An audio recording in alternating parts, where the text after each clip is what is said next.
I just thought I'd throw in another challenge as we reach the end of this section here.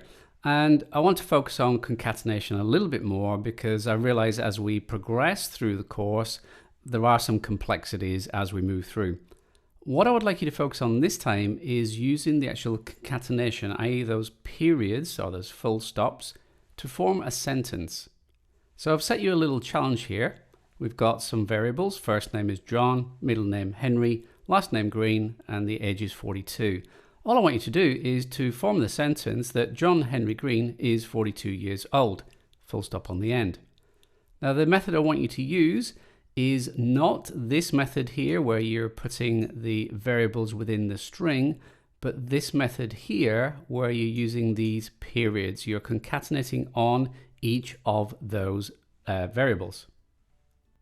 As I say, it's a fairly short one, this one, but I think it's an important one just to embed those skills before we move on. And good luck with this one. And as always, I'll put the solution in the next video.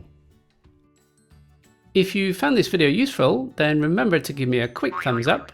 And if you would like to be notified when I release new videos, then hit that subscribe button and remember to click on the little notification bell.